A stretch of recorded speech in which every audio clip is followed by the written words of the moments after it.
भगवती सूत्र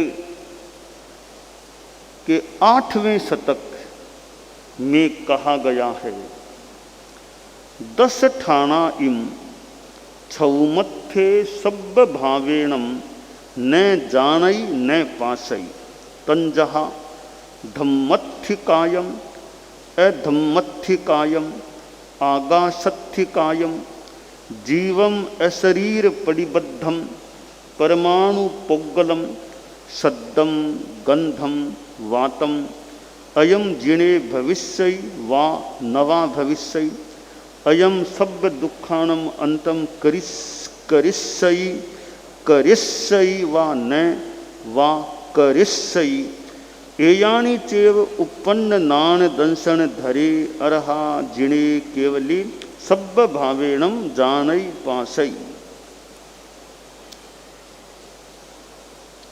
2 शब्द हैं, छद्मस्थ और केवली।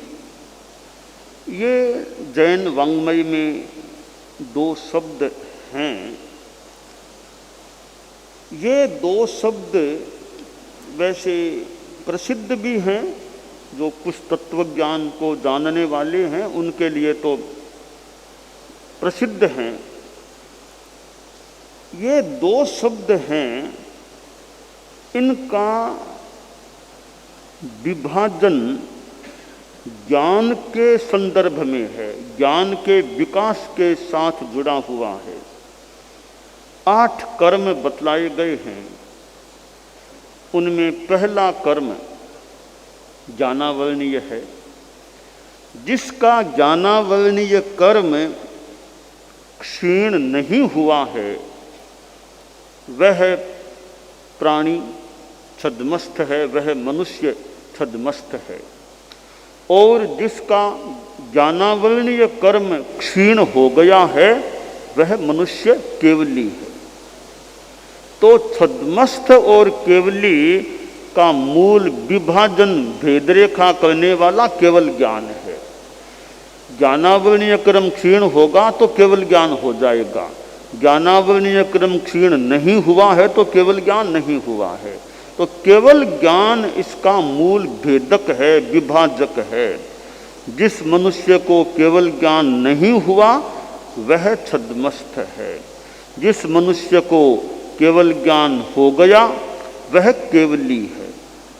यह सीधी सी एक परिभाषा है।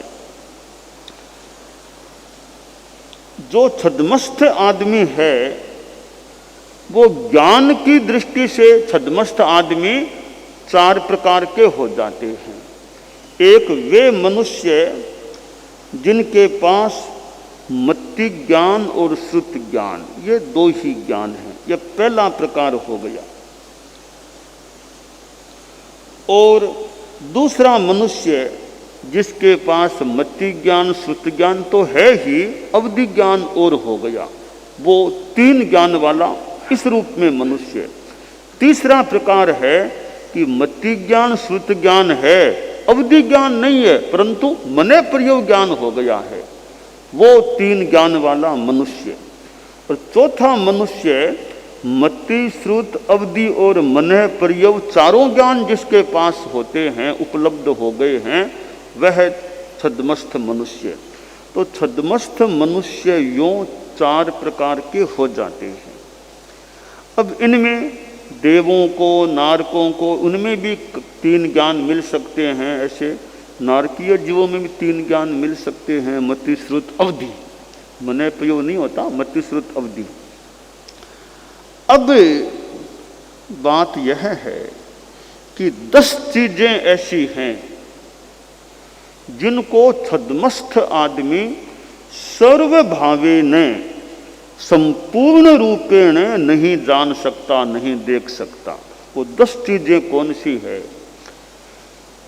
पहली चीज है धर्मास्तिकाय। 6 द्रव्यों में, पंचास्तिकाय में पहला है धर्मास्तिकाय। तो धर्मास्तिकाय अमूर्त है, उसको छद्मस्थ सर्वरूपेण नहीं जान सकता।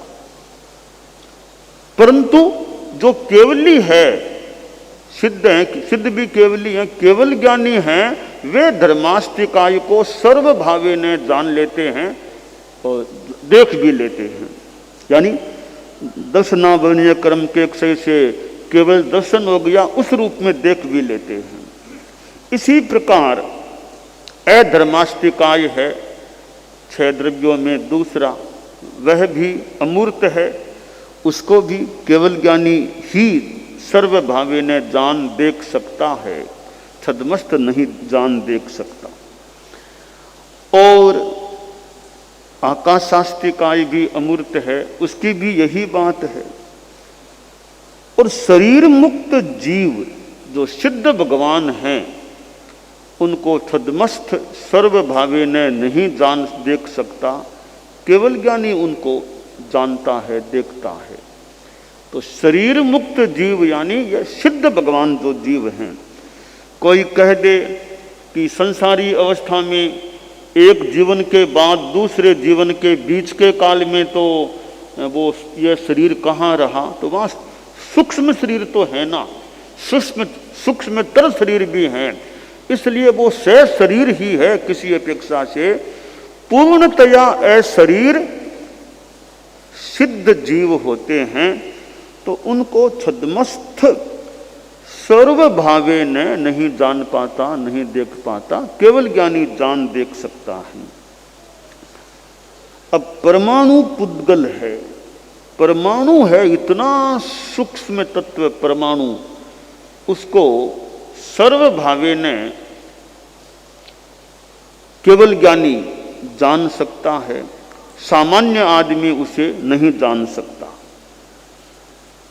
छठी चीज है शब्द।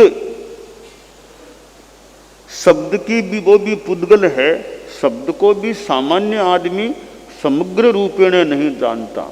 अब शब्द कानों में पड़ता है तो शब्द को हम साक्षात देख नहीं पाते, केवल ज्ञानी तो उसे अपने ढंग से साक्षात जान देख सकते हैं, जो व्यवस्था है।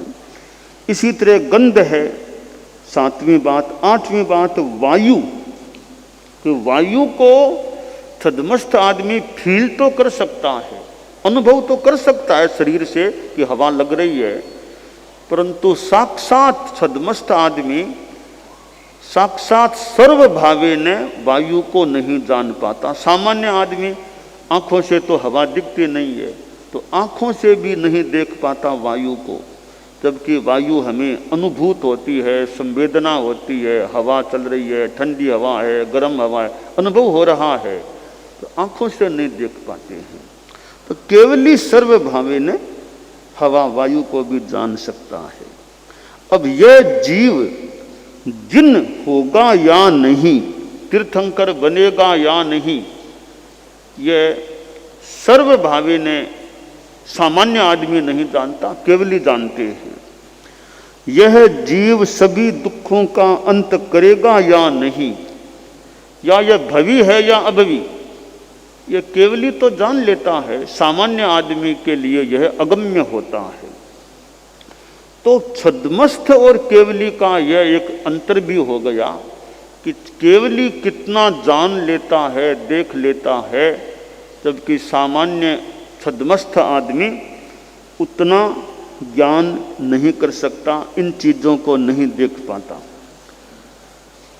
तो अब यह एक जो 10 चीज़ों का समवाय है, इनमें कई चीज़ें तो अमूर्त हैं, धर्मास्तिकाय, अधर्मास्तिकाय, आकाशास्तिकाय, शरीर मुक्त जीव, ये तो सर्वथा अमूर्त हैं, इसलिए इनको तो जानना महा मुश्किल है।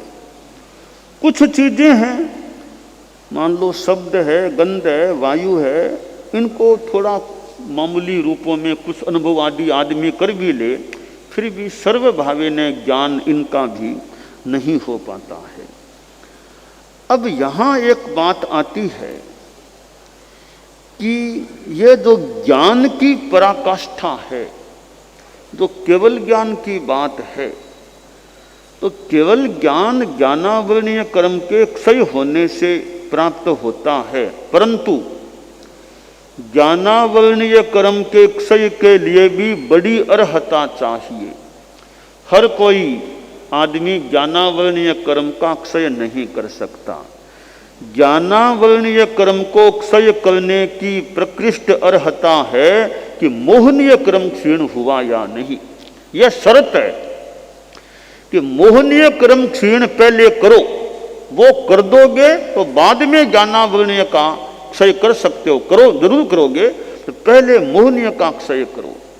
मोहनीय का क्षय किए बिना कोई भी मनुष्य, कोई भी जीव ज्ञानावर्णीय कर्म का क्षय नहीं कर सकता। न दर्शनावर्णीय का, न अंतराय का, न शेष 4 आघाती कर्मों का। सबसे पहले क्षीण होने वाला 8 कर्मों में मोहनीय कर्म होता है। अब इस बात को हम यूं भी लें कि मोहनीय कर्म क्षीण हुआ कि वीतरागता पूर्णतया आ गई। और वीतराग बने बिना परम ज्ञान, सर्वज्ञान, केवल ज्ञान की पात्रता ही नहीं आती। तो केवल ज्ञान बनने की पात्रता, अर्हता, एलिजिबिलिटी जो है, योग्यता है, वो है वीतरागता। कि पहले वीतराग बनो, फिर केवल ज्ञान मिल सकेगा। और देखिए, वीतराग बन गया, 12वां गुणस्थान आ गया, क्षीण मोह बन गया, उसके बाद तो तुरंत ज्ञानावर्णीय क्रम का क्षय तैयार है। यानी मानो वो तो एकदम आसान काम है। ज्ञानावर्णीय को क्षीण करना तो मानो सहज आसान सा काम है। कठिन काम है मोहनीय कर्म को क्षीण करना। वो कठिन काम आदमी पहले कर ले, फिर ज्ञानावर्णीय कर्म को तो क्षीण करना आसान सा, बहुत आसान काम होता है। मूल बाधा है वह मोहनीय कर्म की होती है। 8 कर्मों में एक मोहनीय कर्म ही ऐसा है जो हमारे पाप लगाने वाला है। पाप का बंद कराने की क्षमता और किसी में नहीं है, केवल एक मोहनीय कर्म में ही है। मोहनीय कर्म का योग होता है, उदय होता है, तब पाप कर्म का आत्मा के बंद होता है। मोह कर्म नहीं रहा, फिर कोई पाप का बंद हो ही नहीं सकता। तो 7 कर्मों में पाप का बंद कराने की ताकत, क्षमता नहीं होती।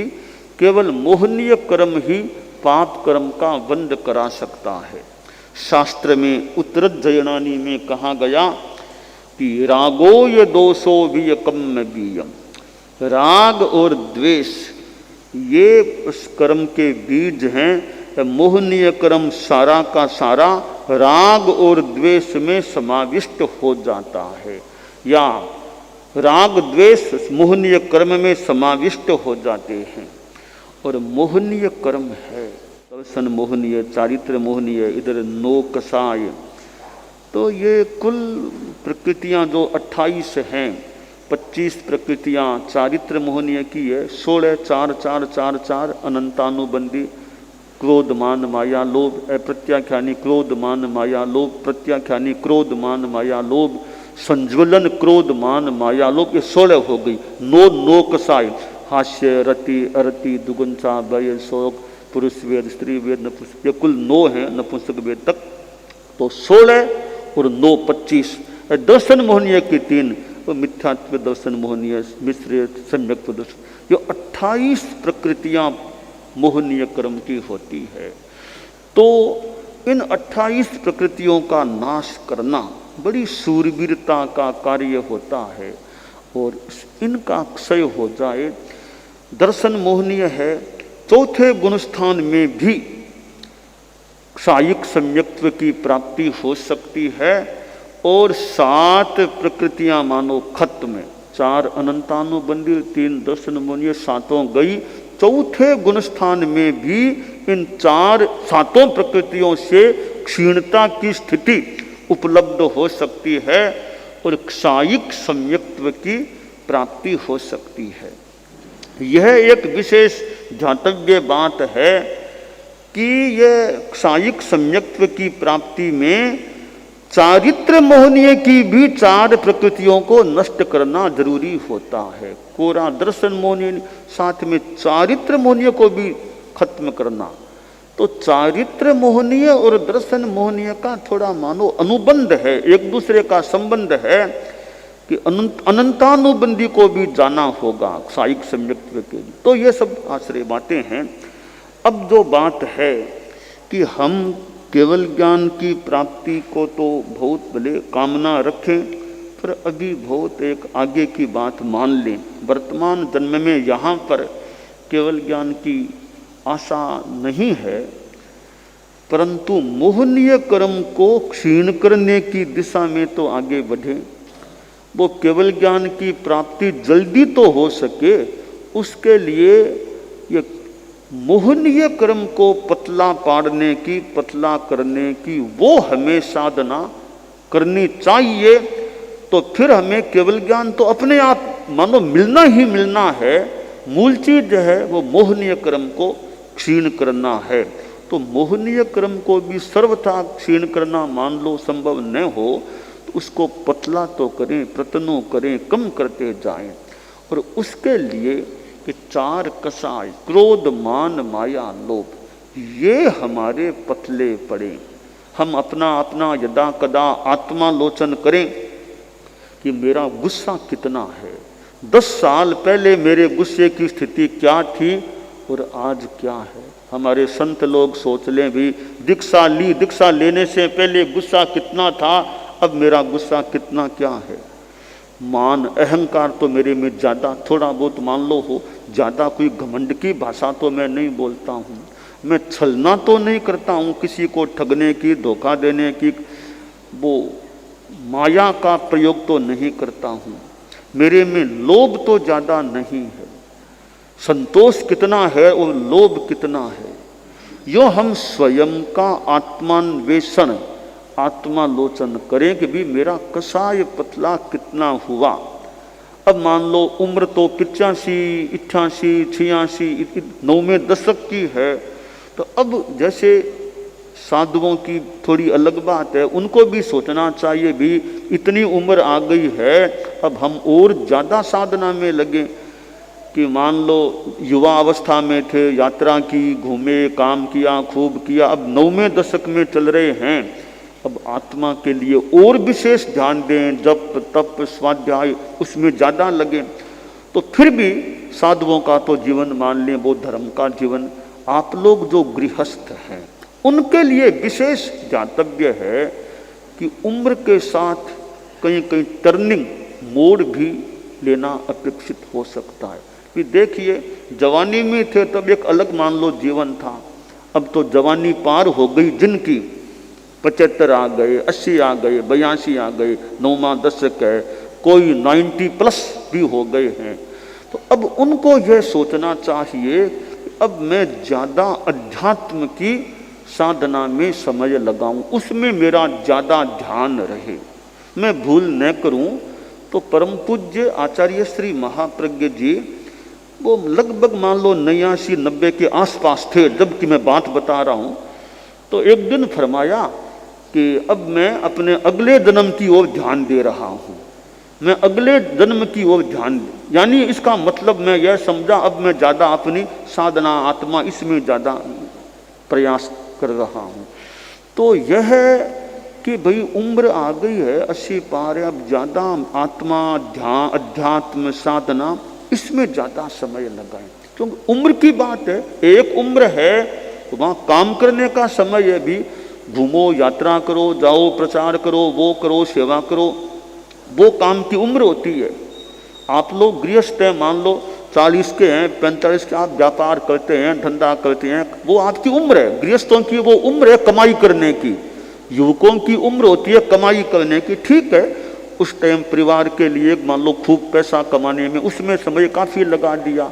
अब धीरे धीरे उम्र आगे बढ़ गई है, 70 पार हो गए, अब तो आपके ही बेटे पोते हो गए हैं, अब मैं भी थोड़ा समाज के लिए कुछ करूं। परिवार के लिए किया है, अब समाज के लिए धार्मिक सेवा, आध्यात्मिक सेवा, उसमें कुछ समय लगाऊं। थोड़ा थोड़ा परिवार से छुट्टी ले लूं, समाज की धार्मिक सेवा, आध्यात्मिक सेवा, उस पर समय लगाऊं, ध्यान दूं। अनेक धार्मिक आध्यात्मिक कार्य हैं, उनमें समय लगाऊं और अपनी आत्मा के लिए सामायिक आदि आदि में विशेष ध्यान दूं। अब 85-86 आ गए, अब तो समाज की सेवा भी ज़्यादा हो पाना मुश्किल हो रहा है, भी उम्र आ गई है, घूमना फिरना कठिन है, तो फिर अपना ज़्यादा माला फेरो, जप करो, हो सके तो तपस्या करो, रात्रि भोजन छोड़ सको तो वो छोड़ो, अपना स्वाध्याय करो, समता शांति, ज़्यादा किसी को कहना नहीं। परिवार में है तो परिवार में होते हुए भी थोड़ा सा निर्वाला, अब काम धंधा बेटा जाने पुता जाने, मैं अपना धर्म ध्यान में रहूं, तो जितना निवृत्त रह सके। कहीं अपेक्षा पड़ी तो मान लो बताना पड़ा तो कोई मान लो बता भी दे, आदमी बता सकता है, बाकी भी के ये सब चीज़ें मुझे मत, परिवार व्यापार धंधा फैक्ट्री कारखाना क्या करना क्या नहीं करना, अब मेरे से ज़्यादा इन चीज़ों में राय मत लो, मैं अपना ध्यान जप स्वाध्याय इन सब में समय लगा रहा हूँ, निवृत्ति की ओर हूँ। तो उम्र के साथ साथ वो मोहनीय कर्म को क्षीण करने में ज़्यादा आगे बढ़े, अन्य कार्यों से कुछ निवृत्ति लेकर। तो यह गृहस्थों के लिए भी चिंतन की बात होती है कि जीवन को कई भागों में हम बांट सकते हैं कि एक तो बचपन का जीवन है, मान लो 20, 25, 30 तक की उम्र, बचपन में पढ़ना लिखना, स्कूल जाओ कॉलेज जाओ पढ़ो करो, उसमें मान लो थोड़ा खेलना कूदना, इसमें समय बीत गया, ये बचपन का टाइम था, उसमें अध्ययन भी मुख्य है, साथ में खेलना कूदना खाना पीना। अब जवानी आ गई तो मान ले गृहस्थ आश्रम है तो कमाना, परिवार को संभालना, परिवार की व्यवस्था करना, इधर उधर जाना, यात्रा करना, देश विदेश, ये आपके जीवन में हो सकता है।